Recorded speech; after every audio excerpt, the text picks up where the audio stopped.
Well, yeah, heading to the smaller states today, Favor. What are you particularly looking forward to in this conversation? What's the key question on your mind? Happy New Year. Welcome to 2026 to all our dear listeners. It's been a minute and we're really happy to be back on your screens or in your ears, wherever you are listening to this. And yes, I'm really excited. I remember the first time I heard about Nauru, I thought it was very sad, but at the same time, very cool. So to get to speak to somebody that's been on the ground that understands a bit better about the context, I'm very excited to speak to our guest today.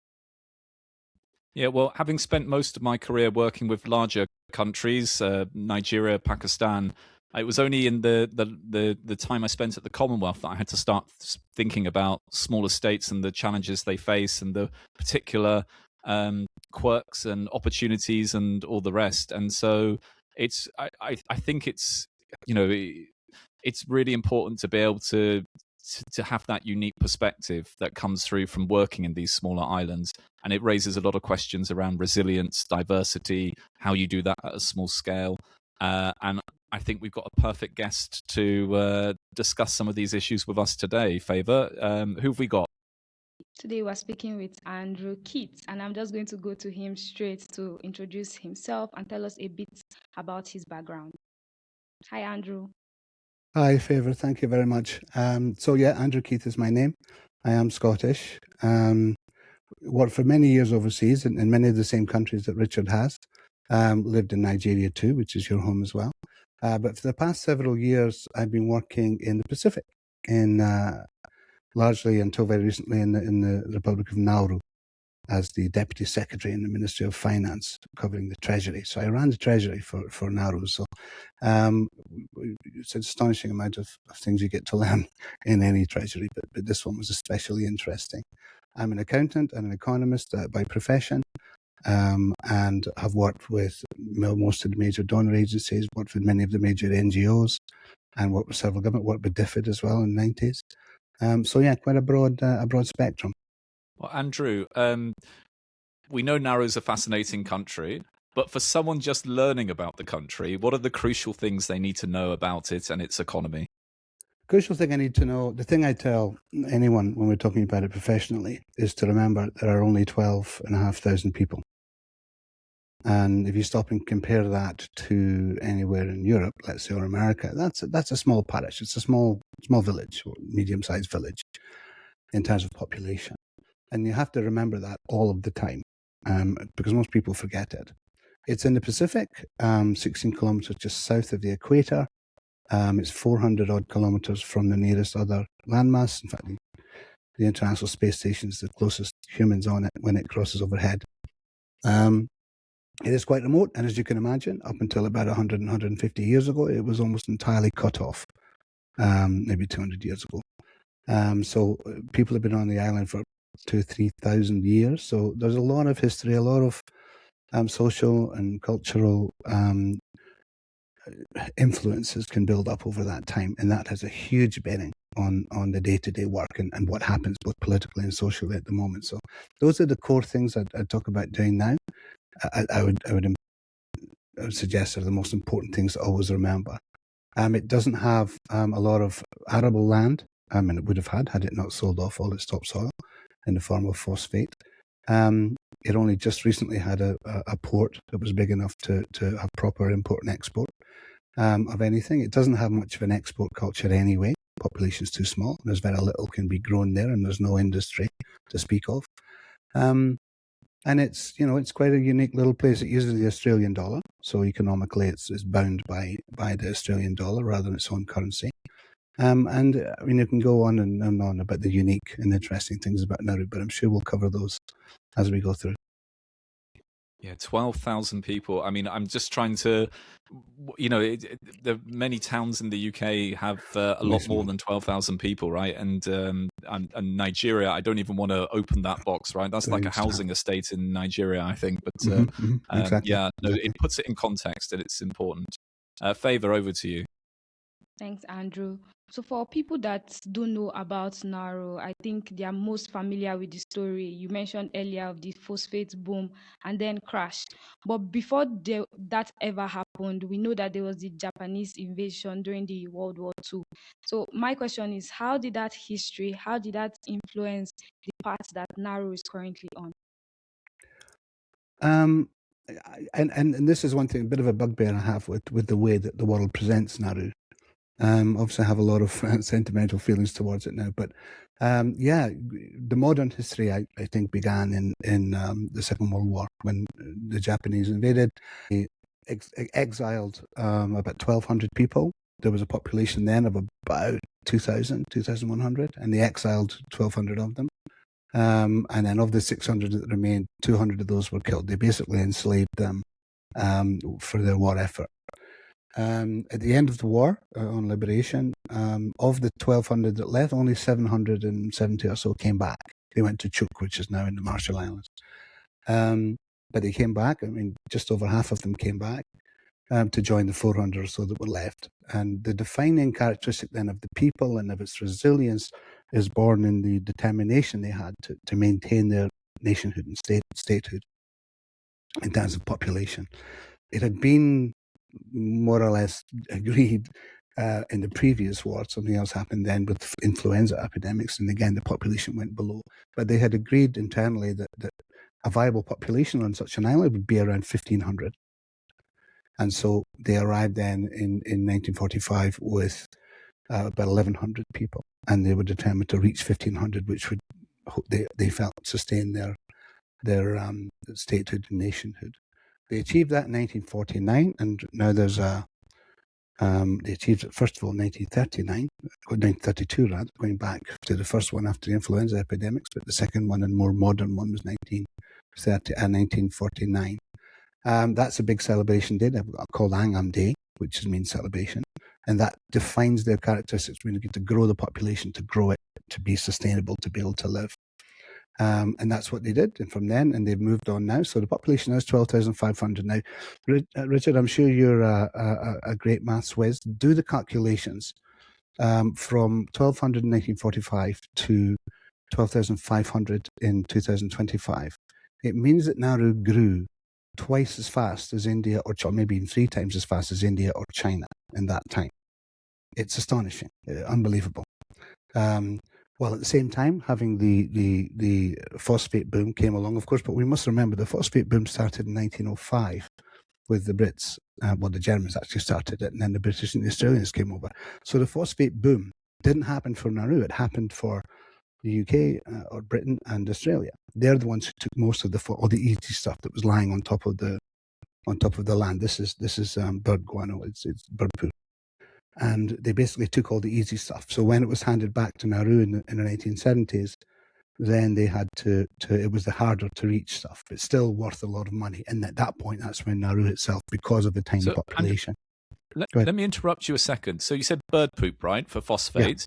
Yeah. Why is that? What's it used for? Why is it so important economically?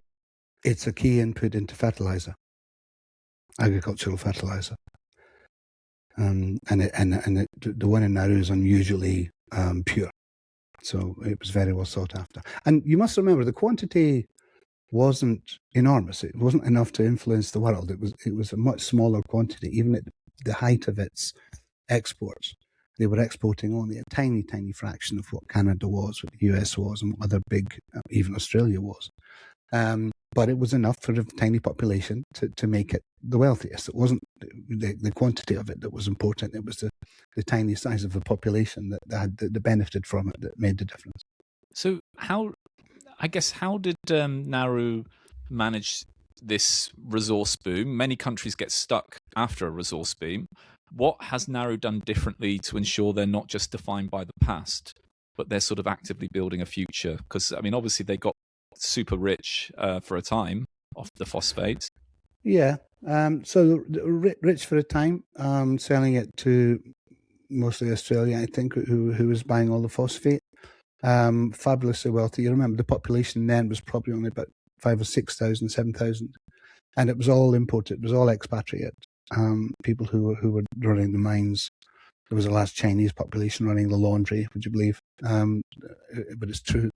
And to this day, there's a large Chinese population on Nauru, which are partly derived from that from those days. So the earnings came in, and the government came in, and the government was there, and the revenues from it were phenomenal. And then and Nauru just continued then to provide services and to invest around the world.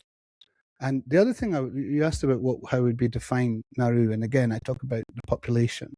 If you think of a population, any random 10, 5, 7, 6,000 people of a population anywhere in the world, would they be able to run a whole modern government? Would they be able to run an airline, hospitals, schools on their own, entirely on their own, with no safety net of a federal state or anybody else to come to the rescue?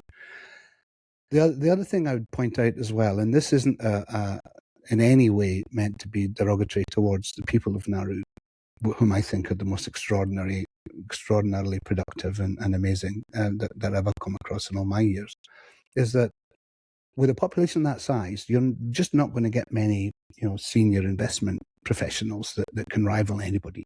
You're not going to get people of all the different skills and trades and knowledge base that you need to properly invest and oversee and manage such a gigantic portfolio.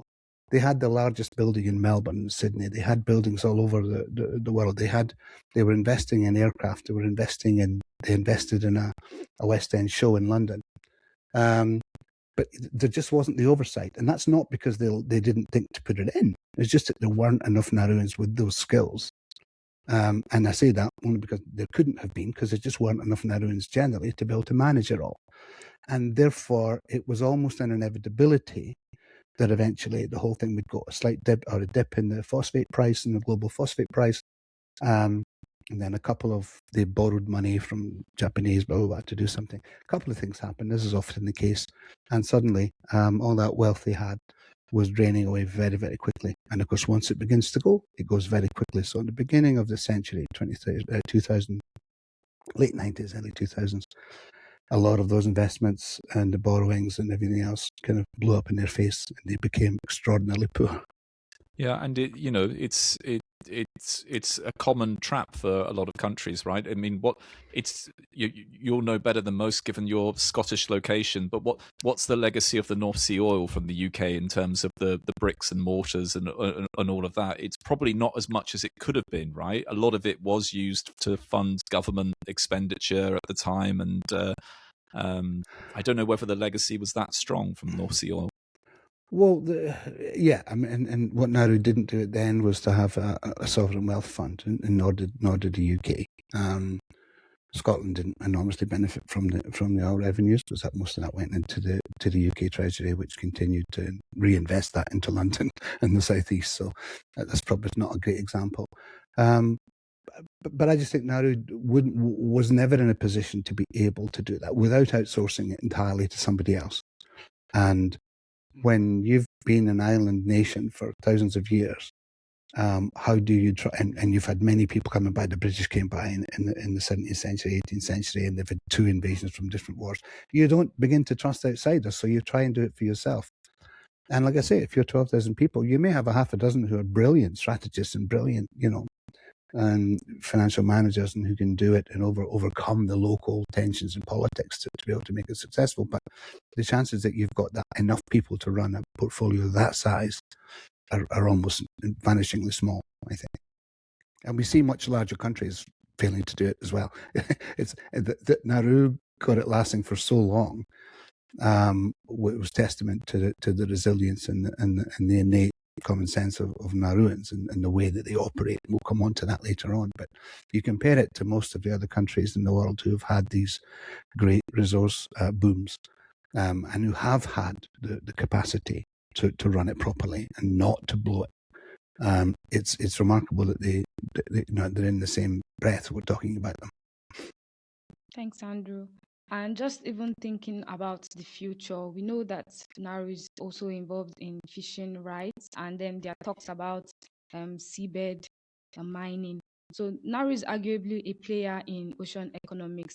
But how can they balance the need for immediate growth with the long-term protection of their most valuable assets? Well, I think the question of long-term growth isn't one that an island nation, people like Nauru, can have the luxury of considering too much.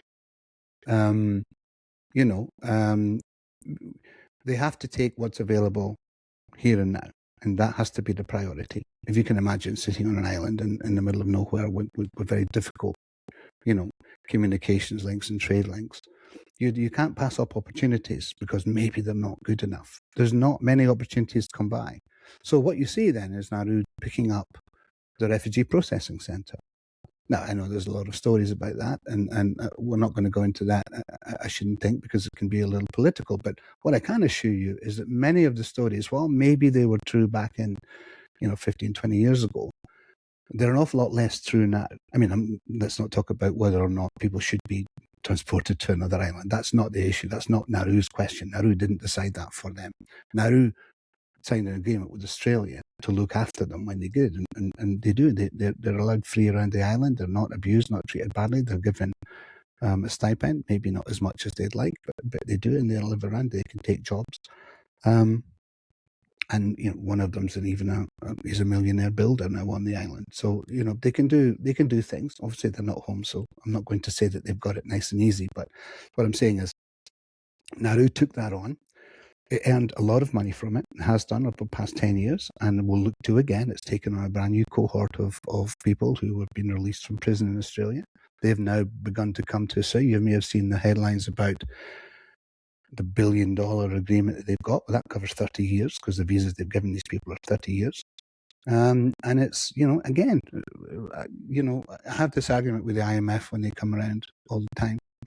That they keep saying, Nauru should choose its partners more carefully. It should choose the things that it wants to get into more carefully. I said, who are all these? Where's this queue of people coming to invest in Nauru with industry or fabrications of plants or whatever else? They take what's available, and this was available, and it's extremely lucrative for them because it manages an issue that Australia have politically. So they make a lot of money out of it. The seabed mining is another opportunity that they have, and it's important to point out that the seabed mining isn't Nauru's waters that we're looking at here. Like the Cook Islands are talking about it in their own waters, but these are waters in what's called the Clarion-Clipperton Zone, which is over 2,000 miles from Nauru. It's close to Mexico border, Mexico coast. South American coast. And Nauru is one of many countries that has a small area which is dedicated, we've been allocated to it. And Nauru was just the first country that joined up with a mining company to explore that because the Seabed Mining Authority was trying to restrict access. And so that's why Nauru's been there. And why Nauru is quite important in this whole thing, because it was the first state. It needed to be a state who would take it to the Seabed Mining Authority to seek authority and permission to mine the seabed. Again, it's another opportunity. Nauru doesn't have the luxury of being able to think so hard and turn away potential revenue streams. It just can't, because there's no alternatives, or there are very few alternatives. So that one's still there. There's a lot of international work going, and even locally, to make sure as best they can that the seabed is sustained, that mining is sustainable. But as you can imagine, it's in the hands of the big corporations that are running this show, as most things are. But I always come back to me, if you've seen those mines in Congo, anything has to be better than that. And upsetting a few crustaceans on the seabed, not to demean them, but that's an awful lot better than where we're currently getting many of those metals from. So there are strong arguments on both sides. But from Nauru's point of view, where's the alternative? Show us the alternative to this, and why should we give up this possibility when no nation in the history of economics has given up the chance to make a lot of money? Why should a small, relatively poor one give up the chance because something, that would be my argument. So Nauru, again, it's opportunistic because it has to be. It takes the opportunities when they arise. And frankly, I think in the last 10 years or so, successive governments have really exploited them to the benefit of the country. And we now do have, or they now do have, a sovereign wealth fund, which is going very good. I mean, it was support with the Australians and New Zealand and Taiwan, etc., who supported the creation of it. But now it gets an allocation each year in the annual budget, and it's growing very healthily, in fact. Andrew, you used a lovely analogy about, somebody being sort of out at sea, and something floats past them and they grab onto it, and they, as sort of a buoyancy or whatever, and you're not too picky about what it is, right? It's whatever is sort of floating past, and you grab, you latch onto it, and it's a lovely analogy. But do you think then that means maybe we need to be, as outsiders, and maybe a slightly different standard needs to be held up to some of these smaller states? We should be a bit less judgmental if some of the economic sectors they're going in are a bit less palatable than perhaps other countries? Yeah, I think yes, definitely. I think that about most interactions that the West tends to have with other countries, not even just poor countries. We need to be more understanding. I love, one of my favorite authors and public figures is Robert Chambers, and his book, when I read it back in the 80s, just changed my life. To see ourselves as, to think of people from their own point of view rather than from our point of view, and that really changed how I see things, and how it's almost impossible for us ever to imagine ourselves in the same situation. And I found in Nauru a country with it, once you learn more about it, you begin to understand why decisions are made. And listen, I got driven up the wall by many of the decisions that would be made, many of the things I would have to do running the treasury. But they all fit into a pattern. And that pattern is, we don't have the luxury of analysing everything to the nth degree, of doing an economic analysis and doing a social analysis and blah, blah, blah, blah, blah. And it's still quite funny when the World Bank and ADB, well, not the World Bank and Nauru, but the ADB come, and they talk about these things, and they do the economic analyses.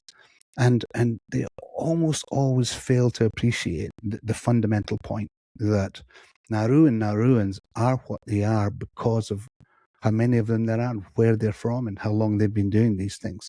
You can't use standard economic models and standard, evaluation and assessment models on that kind of population. We spoke earlier, Richard, and I mentioned that, and I love the idea of kind of ecology and economics coming together. But I've always felt a strong affinity with the anthropology and economics. I think it just fundamentally provides a more understandable and graspable framework for understanding what goes on. And it's extremely deep, and it's anthropologic, and it tells us about the people of the Pacific, and it tells us what their mindset will be going into various discussions and various possibilities. So would you say then that the standard economic toolkit doesn't work for some of these remote geographies and small populations? Yeah, I mean, I think the toolkits that we have, some of them can work. Some of them are more abstract anyway. Some of them are quite abstract, even in the most developed economies, So they're always an abstract. It depends on the extent to which you wish to then apply them.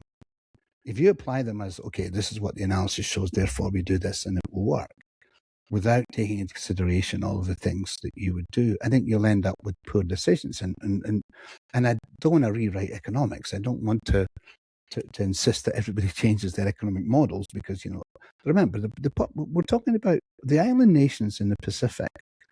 Their total population is it's less than 1 million, for sure, if you exclude the Solomons and Papua New Guinea, which is entirely possible to do. Those little island states, it's less than 1 million. No one's going to write a whole economic, but I would love to do it. I think that's, if you're interested in the frontiers of economics, Nauru's the place to go. I've always said that. It's so interesting. The challenges are so unique. The history is so unique. The anthropology of the country is so unique that you really do need to write a whole new thing. But of course, it would be useless anywhere else in the world, potentially.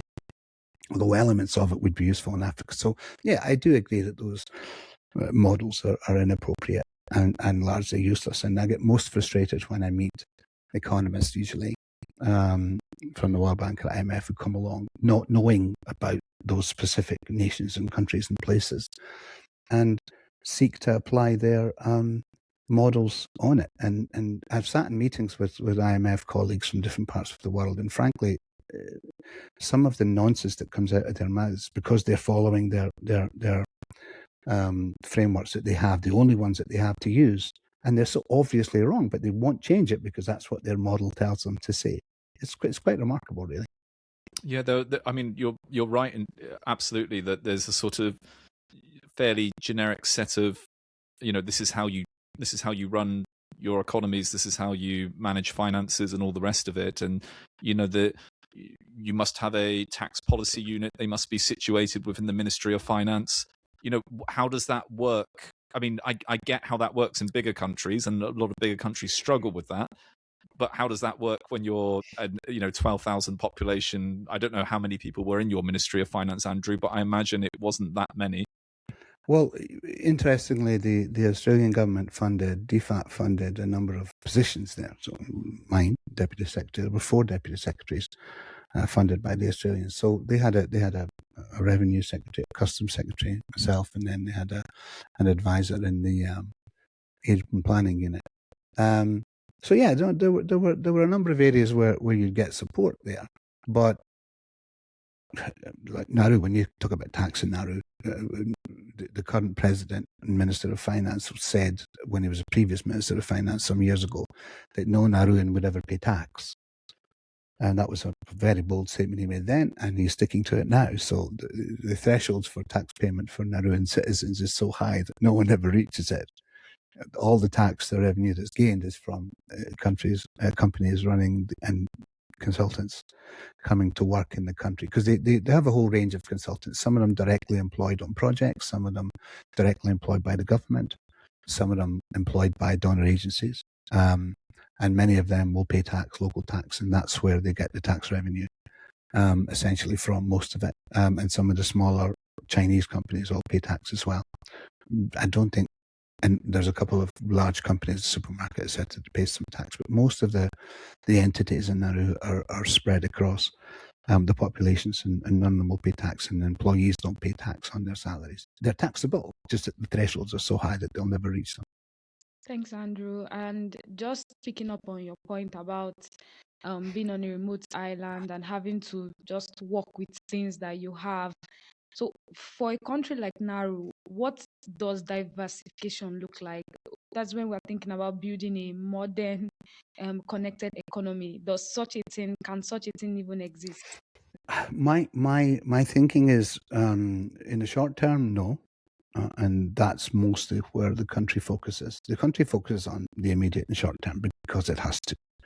And it takes opportunities where it can find them. So they're expanding the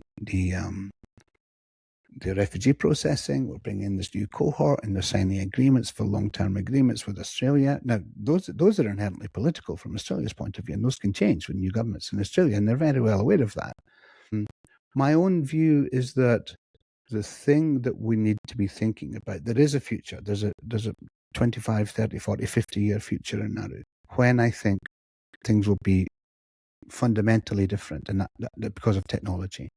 At the moment, it's difficult to bring things to Nauru. It's a very expensive place to live because everything has to be imported. There's one ship comes in a month. When the ship breaks down, as it's done quite frequently in the last few years, then we run out of rice. Twice in the last 15 months, the country's run out of rice, which is a staple diet, and had to have an emergency air shipment of rice. Remarkable story. I mean, you can fit what you need in the country on one plane. It tells you how much, quantity-wise, it's not massive, but it's enough to cause a shortfall in rice in the country. And fresh stuff comes in on one airplane. It comes in on a Wednesday from Australia. That's vegetables and fruit. And they're usually all sold by the Thursday. It's remarkable how, if you can imagine it, the economy runs like that. There are no buffers. There's no sort of safety net anywhere. If the plane breaks down, and it does, the veg and fruit doesn't come in. If the ship breaks down, it breaks down for weeks and months at a time, and you could go that long without having any vegetables. So, and it's very expensive because it's, boats and planes run on diesel fuel or aircraft fuel, and they're very expensive to bring in. So my thinking has always been about, we got to think of the future, because in 20 or 30 years' time, I don't think that it will be diesel running boats. And I don't think it will be diesel running the desalination plants, because Nauru has no fresh water apart from the rain, which isn't enough. So, these things need to happen, and these technical changes are happening all the time. And you can imagine that in 30 years' time, if you've got solar-powered boats that come at effectively zero cost, apart from the time, then that's fine. Then we can bring in what we need, how often we need it. Drones, these drones that are moving now that can travel with a payload of 10, 50, 100 kilos, in 20 years' time, maybe it'll be 500 kilos. Maybe it'll be a couple of tons, and maybe they'll travel more than 100 miles. Maybe they'll travel 1,000 miles. That gets them from Australia to Nauru and back. So these are the things I think that will change it. It also means that if Nauru were to produce something, it could get it off the island and into a market cheaply. At the moment, you have to ship it off or fly it off, and it just makes it too expensive because you're competing with Fiji or Australia. There's not an awful lot of natural advantage that Nauru has that many other islands that are much closer to markets don't have.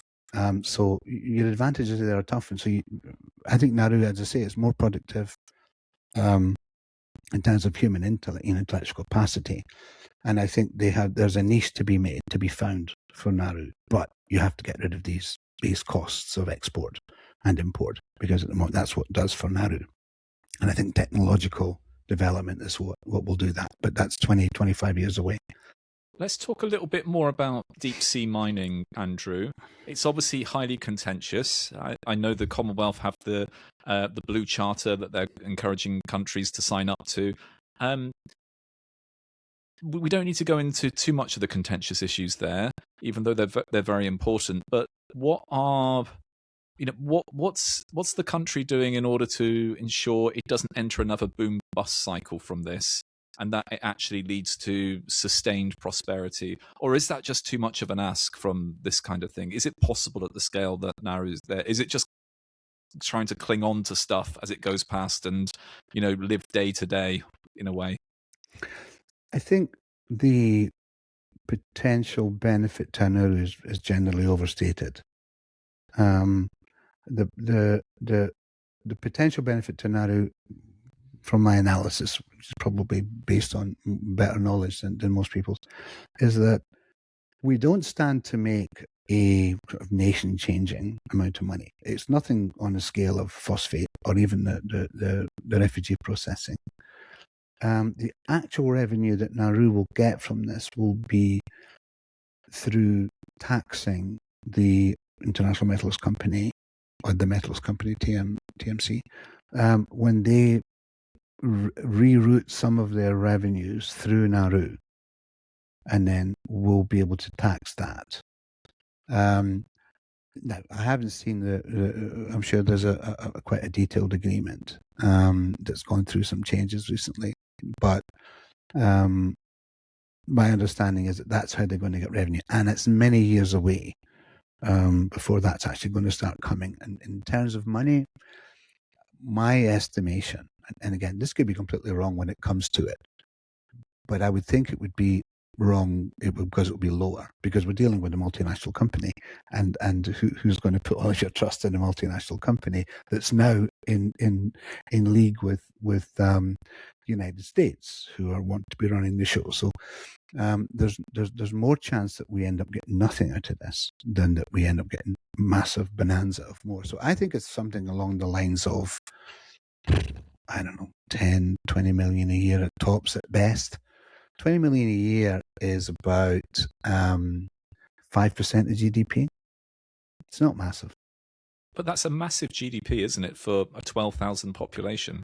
No, the GDP itself is huge. And in fact, Nauru is now at the moment, we've been arguing with the OECD about graduation into a high-income country.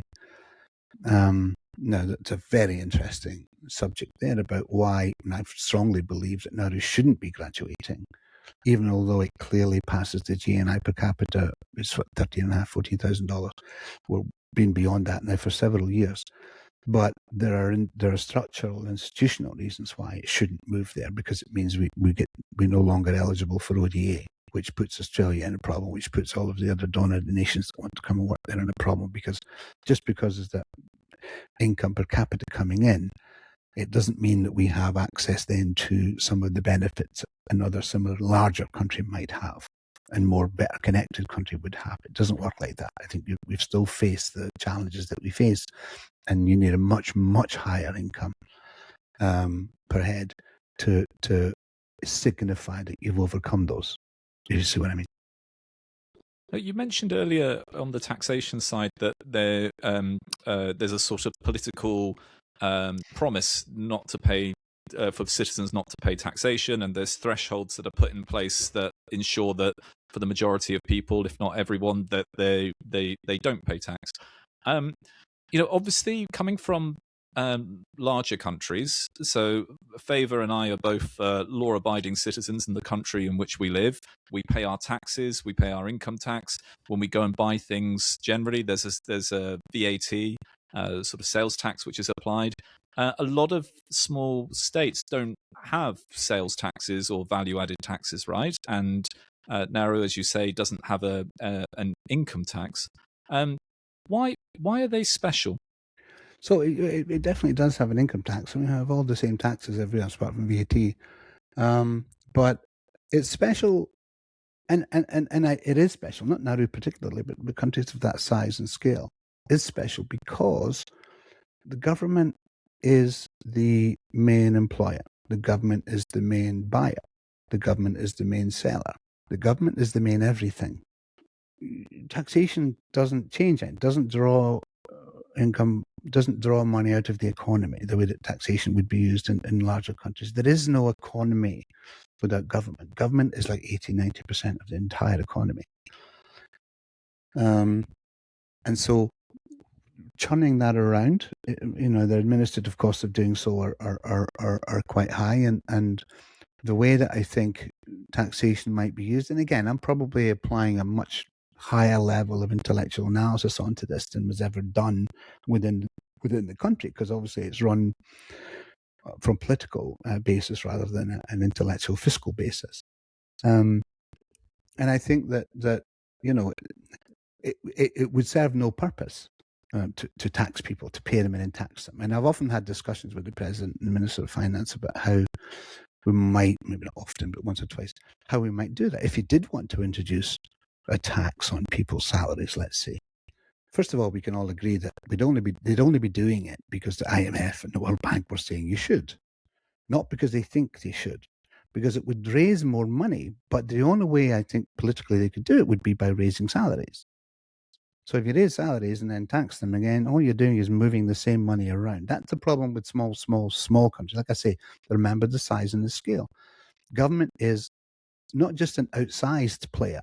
It is by a long way the largest. It takes the lion's share of everything. And so taxation doesn't play the same role as it might do in other countries. The taxation of expatriates and companies working just as a way of kind of monitoring their operations and managing them from a political and legal perspective rather than a money generation. The tax revenues this year are about 10-15% of the total budget, which, by the way, is so much better than, say, Nigeria, whose tax per capita, tax revenue compared to their budget is something like 4%, is it 5%, something like that. It's a crazy amount, but Nauru's tax per budget is much higher than most countries is, and yet we don't have tax on national Nauruans essentially. So, Andrew, still talking about tax, and that is a very, very interesting position that Nauru is in. So I'm just thinking that what does public finance management in such a small country, how does it look? And I know that we saw in the news last year about Bendigo Bank leaving Nauru. So what has that exit meant for the country, and does it have any major implications? It could have had. It happened before. The previous bank left in 2013, I think. Can't remember the exact date. Long before my time, but they left, and there was no bank in the country for a few years. And in a sense, the Treasury became the bank. People were receiving, cash out of the Treasury office window, not far from where my office was, and so it was worrying because those are really, really difficult times when you don't have a bank. How can you make payments? How can you do anything? And so, did they have ATMs? no, there was nothing. No, the ATM was the window in Treasury. You came, you got cash. You showed who you were, and you got cash. Remember, it's such a small country that people knew who people were, and you could do it. You just about managed to do it. That's about 2014, 15. And then Bendigo came in. Bendigo is a small Australian provincial bank. It's not got any international operations at all. They took a gamble on this. None of the big guys wanted to do it. The market's too small. There's not enough money out for them, so they couldn't be bothered with it. But Bendigo thought they'd give it a go. And so what we had in Nauru, it's not a branch. It's not even an agency. It's an outlet of an agency of a branch. So the accounts were held in Australia, but essentially access to them was provided through the agency, which had two offices in the country, and a bunch of ATMs were brought in at that time for people to get cash. And so that all happened there. And then now Bendigo have left, but another bank has now come in to take the Commonwealth Bank of Australia, again with a lot of support and egging on from the Australian Treasury. So this is a political issue again. Having a country like Nauru now with a much larger economy than it did 10 years ago without a bank would be dangerous. So the Australians made sure that we had a bank, and they've come in now, and it's operating pretty smoothly. But in the same way that Bendigo did. But the issue with the banking was, and this is something that most people don't appreciate, and when I say this, you need to stop and think what that means then for anything economic in the country.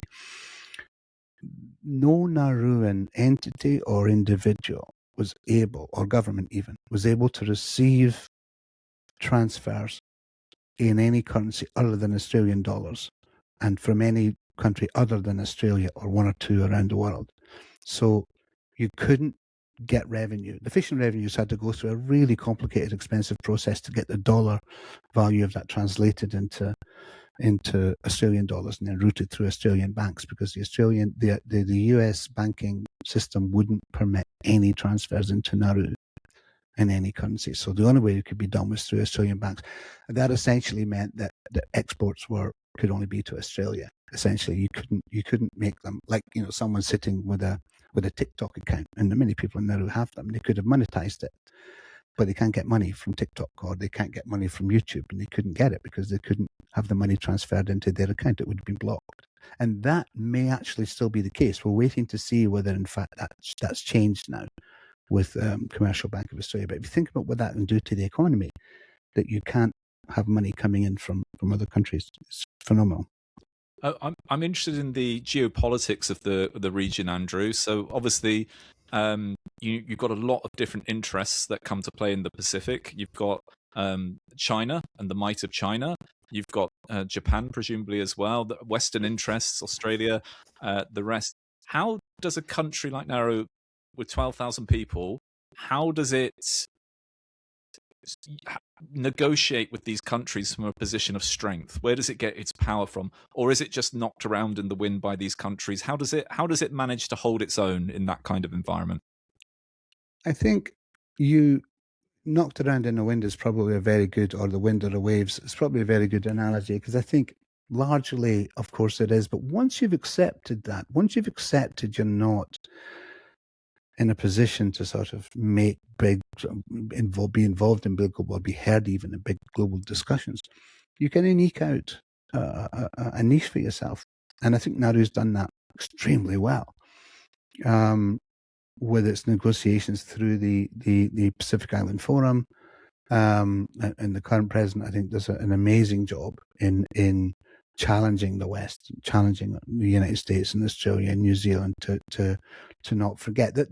And I think an important point to say is there's a tremendous sense of resilience. We talk about resilience a lot in our discussions earlier as well, and people are very well aware of that, and they're very well aware that they shouldn't be treated badly. That throughout history, the peoples of the Pacific have often been treated quite badly, and in the last, 10, 20 years, maybe, where there's a much closer sense that they're now much more important than they ever were in the past in terms of geopolitics.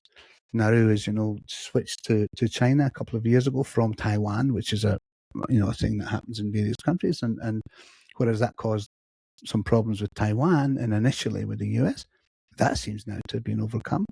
And there's still good negotiations with all sorts of different countries and indeed with China, treating China as a partner, not as a older brother. I think that's probably the way to do it. In the past, maybe they did because there's an ideological bent to it. I don't think there's an ideological bent to Nauru. It's far too pragmatic for that. So pragmatism defines what they do, and pragmatism defines how they do it. And, like I've always said, people in Nauru are as good as you'll find anywhere. There just aren't enough of them. And when you get a combination of maybe only a handful of people with that kind of resilience and resourcefulness to go out and challenge, and the confidence to go out and challenge and talk with people, like, say, the current president has, who's been around politics for many years. He's been in and around the region. He's very well known for the last 15, 20 years or so. He's got the confidence to be able to do it. If, let's say, something happened and in 10 years' time, we've got a very young parliament and a very young president, that might be different. But for now, they're doing great, I think, in so many ways, and by so many standards, not necessarily the Western standards that you might come across around. I mean, I have discussions with some Australians who just think Nauru's just so corrupt and it's just a mess. I was in charge of the Treasury, and I can tell you it's not like that at all. I mean, there are elements of it that might be corrupt. And here's an important point, I think, to remember. When I say about remembering small country, small people, small number of people, when you look at the political elite, they're also the economic elite. They're also the business elite. They're also the spiritual elite, because there's only a few hundred of them. And you can't have a separation between the political elites and the business elites. It's just almost impossible. You'd have to have superhuman discipline to be able to say, no, yep, I know I'm the president. I know kind of what all the contracts to me, and nobody will ever say anything and nothing will happen. But again, we're asking way too much of people. And so the size of the country means that the kind of oversight things you'd want to see, there's no functioning public accounts committee, for instance, which makes life quite difficult. But again, that's not because they don't want one. It exists. It just doesn't function. It's partly because the parliament is only 19 people in it, and 11 of those are now in government. One of those is the speaker and a deputy speaker, which means there aren't enough people to properly run a public accounts committee. So you've got all of these things, and all of these stem from a very, very small population. And the chances of what you would like how many accountants can you get from that size of population? How many auditors can you get? How many, disinterested politicians can you get out of that? They're quite rare. They're rare in big countries. How is it going to be in a country of that size to get all of those people? And when you've got somebody who's quite good, it can really make a difference. And I'd argue that at the moment, Nauru is really cashing in on that. And they've got someone who's really quite good at enormously pragmatic and very confident and very clear on what he wants, and he often tends to get it. That's good for Nauru. So earlier in the discussion, I remember you referenced their sovereign wealth fund, which we know wasn't there before, but now Nauru's got an intergenerational trust fund. So if you could tell us a bit more about that and exactly what the core purpose of that fund is, and what is one golden rule that Nauru should think about to ensure that the money is still there. I know that it's short term, but that's the point of a sovereign wealth fund, right? To plan for your future. So what can they do to ensure that the money is still there by 2050? So what's important to remember is, given Nauru's history, it's beginning now, again, going back to 1945, it was thinking of today and tomorrow, not next week or next month. And those horizons are gradually expanding. And it's fair to say, with the support of donor populations who didn't want Nauru to go back and have a big boom again and end up with an almost inevitable bust, they agreed together that it would form this intergenerational trust fund in order that many of the revenues that are coming through now some of them will still be available for future generations. And I think implicitly to take advantage of those technological, innovations that are going to happen with electricity and power and desalination, etc. So the trust fund was created for that, and initial investments were put in by major donor organizations or bilateral agencies. But in addition to that, around about the budget always contains about 10.1% of the budget spent every year has to be allocated into that, and that's happened now for 10 years. So the major contributor to the trust fund is the Nauruan government. It's no longer the donors. The donors can sometimes put more money in and some other things come in. So the trust fund exists for that reason, to hold on. In terms of its charter, it's run by a committee which is external to Nauru. It's got international members on it. So it's not run by the government, essentially. It's not run by cabinet. It's run by an international committee that make the decisions and a financial advisors, etc. So its main rule is that it can't be touched until 2033, which was, I think, 25 years from when it was started. So 2033 is when and it's not that the plan is you can then loot it and take as much as you want at that time. It's literally you have to make a new set of rules. What do you want to do with it by then? And it may be that they'll decide that, okay, well, it's probably too soon to start letting it go because the current costs are so high of transport and fuel, etc., that they just get eaten up. You can see how quickly they could be eaten up. But it may be that if you can invest them into future technologies, that would be the answer. So Nauru hasn't touched it. Money goes into it every year. The golden rule would be, we don't have to advise them because they've already got that. It would be, what do you do after 2033?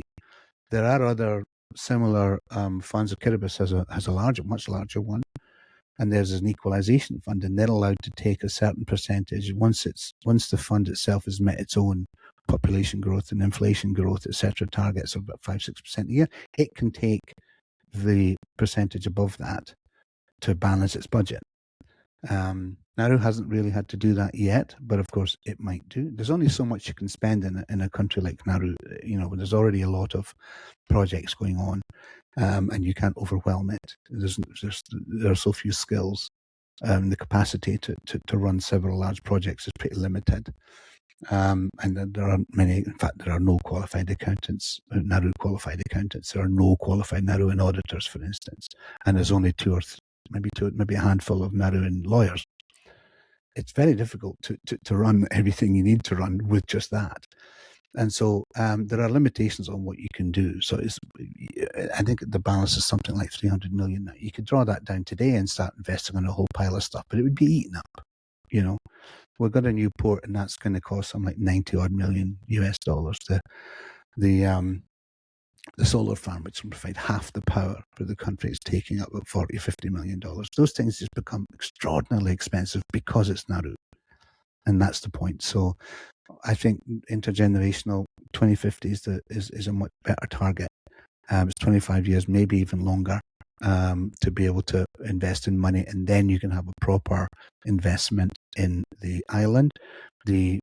Of course, we've got climate change and sea level rise, which means that the population which lives in the outer ring of the island is becoming not overpopulated, but it's becoming more densely populated. It's also half of the island is in the windward side is going to get more subject to increasing sea level rise, and housing will be impossible in that, maybe in 10-20 years' time.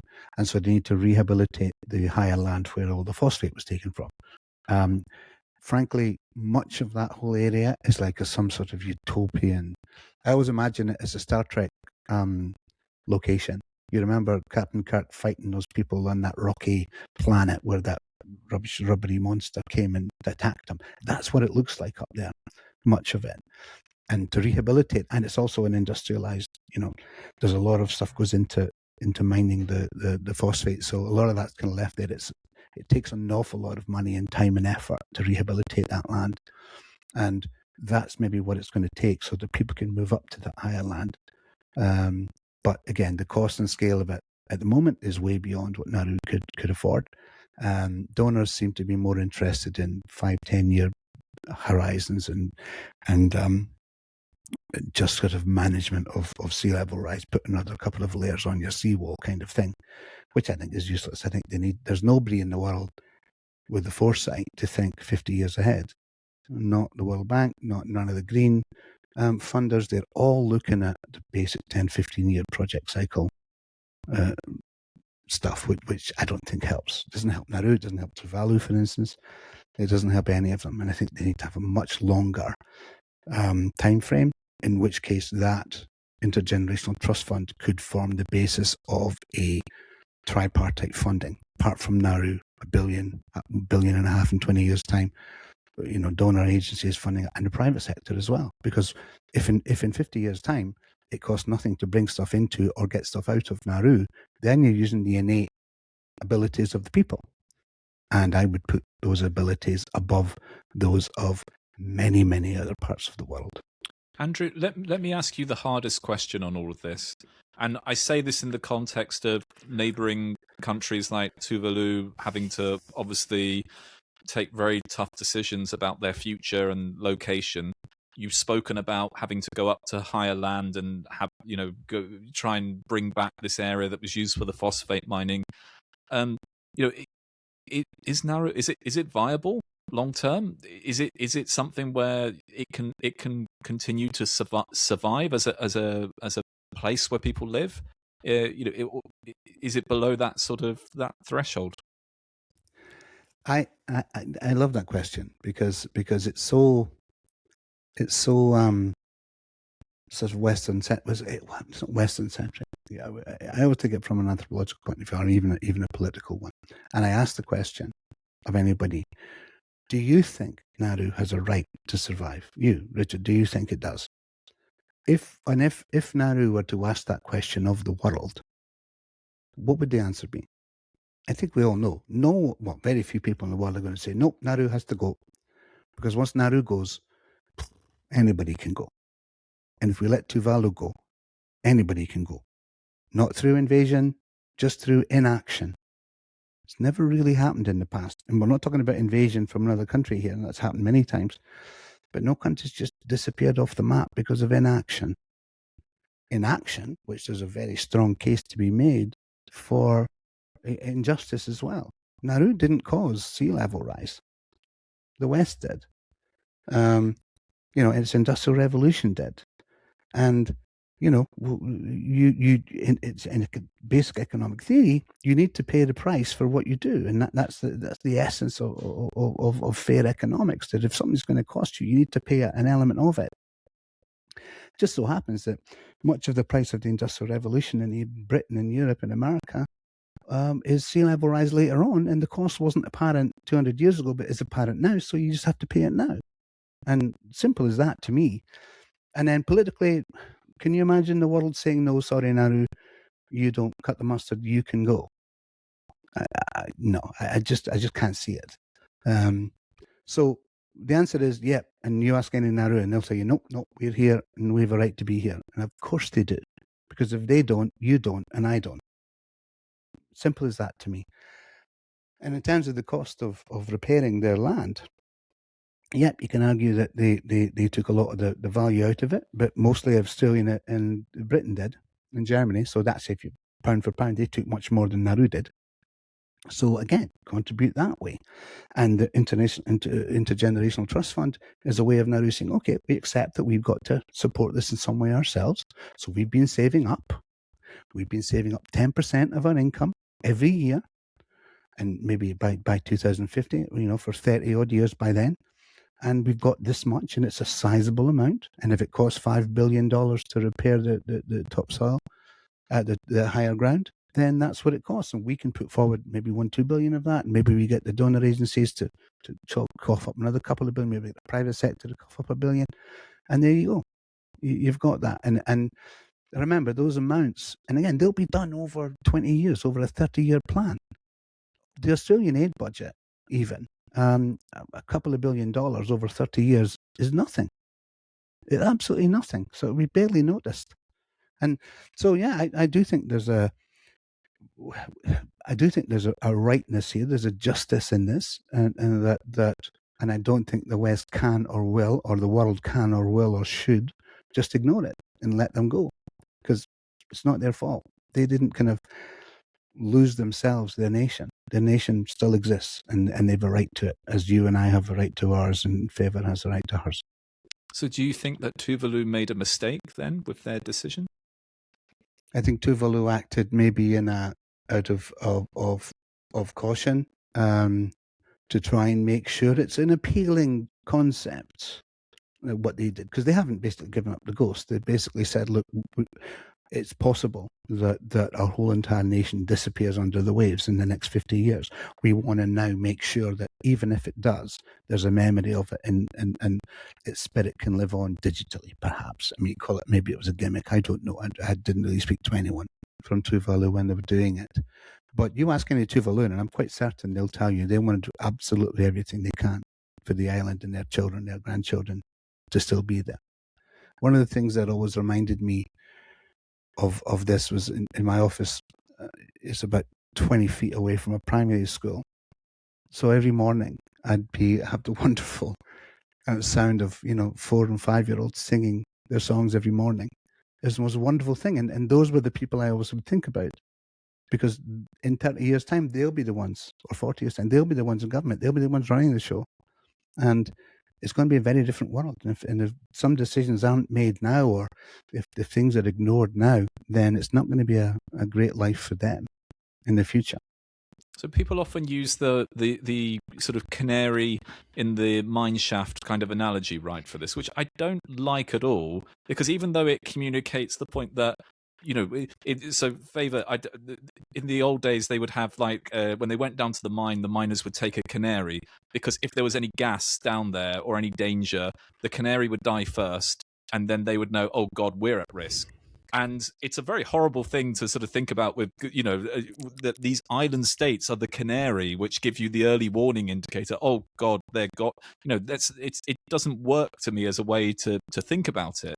But it does speak about the self-interest, which I think Andrew is alluding to here, right? So the idea that if you give up on the concept of these nations and being viable, you're kind of also giving up on the concept of the future of your own country. And, recently with the storm Goretti that hit the UK, I mean, I'm down in Cornwall in the southwest of the country, right? So we got hit quite hard by winds, which at some points were hurricane level winds, right?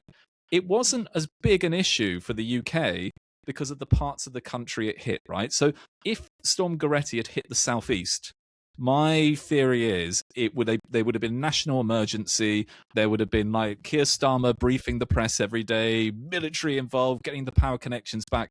But it didn't. It hit Cornwall, which is cut off. It's one of those remote parts of the country. So people going without electricity for multiple days, elderly people not having sort of the warmth to do, it's a little taste. It's a little taste of what a lot of island states have been suffering for a number of decades, increasingly so in terms of this terrain of how the world is moving. And I guess it's not, for me, it's not the canary in the coal mine thing. It's Andrew's point around, you should care about this not only because you care about the people in these island states, but also because it's the same right you have to be able to live, without having to be hit by hurricanes and storms all the time, or sea levels rising and coastal parts of the UK becoming unlivable and all the rest of it. So not only for the sake of the countries themselves, but also for your own sake as well. But I would never call them the canary. I think that's a very distasteful way of looking at things. No, but thankfully these days we have other means of monitoring and measuring these things. We need to kill animals to do so. But no, I agree, and I think it's important that kind of things is articulated, because I don't know that it is. I don't know that in the arguments about reparations for climate change, I don't know that in the arguments, or the geopolitical arguments that we have, and I don't know in all the various socio-political arguments that they have within countries, that the basic rights-based approach is considered enough. And that, I think, encapsulates it really well. And you have to do that, because when everything else is pushed out of the way, that's what remains. It remains that. It remains their right to exist. It remains they don't have a right to get other people to help. No one has that right. But if they are going to exist, and if you are going in a position to support and help, then you should provide that as and when and where needed, not on the basis of your own personal self-interest. And I argue, you can hear it yourself. You can imagine people arguing, well, the people of Britain shouldn't have to pay for the reparations now. They're very poor now. Britain's a poor country now. It wasn't a poor country then, but it is now. You can't expect these taxpayers to pay for what happened then. I say, well, what happened to all the wealth you generated? And listen, I'm Scottish, so it doesn't mean much to me, but I say, well, sell Buckingham Palace. What's the point? You sell your embassy in Washington. Why are you saying you've no wealth? Of course there's wealth. There's plenty of wealth. Sell half of Mayfair and then use it to fund the rest of the country. That's where the wealth went then. So draw it back now. Don't take out of the salaries of people working in the UK now. That's not what we're talking about at all. But of course, that's often the argument you hear. And it muddies the waters. It makes it feel like it's a beggar situation. And it absolutely isn't. This is a basic human rights situation here. Thank you, Andrew. I'm not touching the Buckingham selling argument at all. Just going back to Nauru and reflecting. I think it was very touching to just hear you ask that question. Like, Nauru is not giving up on themselves, and the world shouldn't give up on them either. So just to get maybe like your final thoughts, when you look at Nauru 20 years from now, you shared that story about seeing those little kids and thinking about their future. What does a successful, resilient, and thriving Nauruan economy look like to you? Or do you think it will still just mostly be about survival? I think the key, even survival is okay. Nauru's had a wonderful roller coaster ride in the past 50, 70, 80 years. So that may continue for a while. I feel quite strongly, though, that this technological change will make a difference when it's effectively cost neutral to export. When it's either because we do it digitally or we do it with on ships that cost nothing or drones or whatever it may be. When it's cost neutral to provide fresh water to the country, when it's cost neutral to provide fuel, electricity to the country, when all of that can happen without the extreme cost burden that it presents today, and probably will for the next 10, 20 years, then I think they'll have to be continually pragmatic about how to go and snatching on whichever opportunities come by. And I think they're very well placed to do that because they do it out of a necessity and a need, not out of an innate inability to think better. I think they're thinking perfectly well. What they're doing is perfectly rational for a country like Nauru. And it's difficult to get people to believe that, but of course it's true because everybody does. So I think maybe 20 years, maybe a little too early. I think you could have a very thriving economy there, maybe given technological advantage, maybe 30, 40 years from now, when there's a concrete plan for rehabilitation of the higher ground, when you can start to use the innate abilities of people rather than depend on the geography, when the geography doesn't matter, when they can bring things in and get things off and get people in and get people out relatively quickly and cheaply, then I think Nauru is very well placed to compete with all the English-speaking world. Absolutely, no question. I don't think tourism is ever going to be the answer. I do think that Nauru, Tuvalu, and Kiribati, the three countries, the three nation-states in Micronesia, they don't have tourism essentially, and only really Kiribati has an opportunity to get that. But Nauru is not going to have a lot of tourism. It just doesn't have those great big expansive beaches and safe diving and swimming, etc. that you have. It's always going to be a very, very niche. So it's not going to be the Caribbean. It's not going to be, down the Cook Islands or wherever you've got in the South Pacific where you've got tourism, massive amounts of tourism. So it changes everything about you.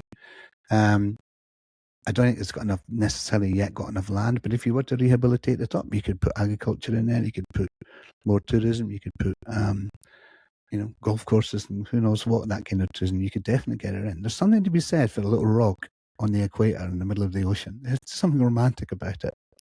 And I think that's the kind of thing they may wish to do. Because remember, it's 12,000 people. Like I said at the beginning, that's all it is.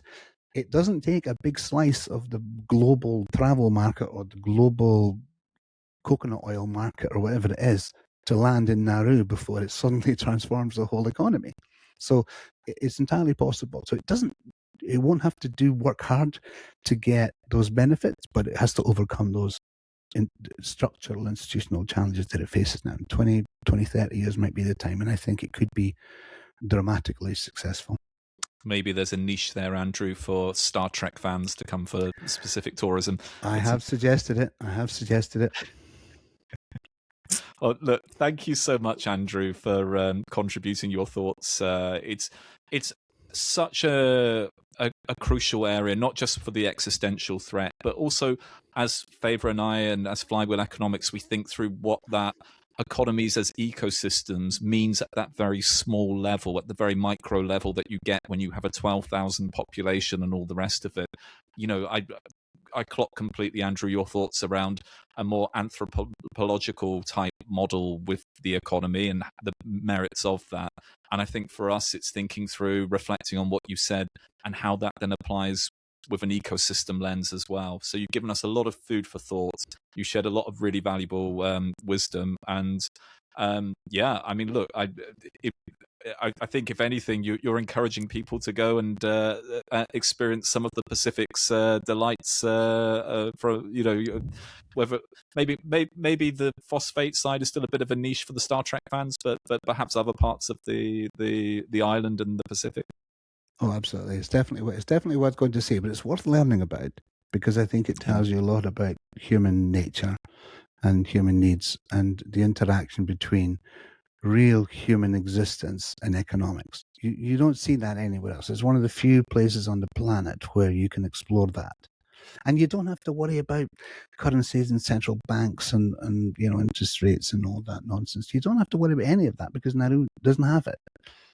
But it's still a nation state and it still has to run its economy in the same basis. And it really, for me, it's always felt like a frontier in economics. It's a very small one, it's a very niche one, but there's a hatful of PhDs in this for people who are interested in it. I would encourage anyone who wants to make an impact in the world to start making an impact in country, because it's not about Nauru. This isn't about helping Nauru per se. This is about helping economics more generally understand its role in the world and be a little more sensitive to people and to humans, because economics, and I'm sure you've felt it too, it has drifted far away from human experience, and I think something like Nauru presents an opportunity for economists to really get to understand the impact that humans can have on economics rather than just the other way around. Thank you so much for your time, Andrew. Over to you, Favor, to wrap things up. Thank you so much, Andrew. Very exciting and sobering way to begin the new year for us here at Flywheel Economics. And who knows, I'll take you up on your PhD of Nauru, here I come. Anyways, this has been a really interesting episode. I enjoyed learning more about Nauru, and I hope that our audience did as well. Just to let each and everyone listening know that this is what we are looking to do more in 2026, to go deeper in impactful topics like this. So come along this journey by subscribing to the Flywheel Economics podcast wherever you listen to podcasts, and go deeper. We write about things like this on our website, flywheeleconomics.com. Share your thoughts and your comments on social media. Our handle across is Flywheel Economics. Thank you once again, Andrew. Thank you to our dear listeners. Thank you, Richard. Until next time, this has been the Flywheel Economics podcast.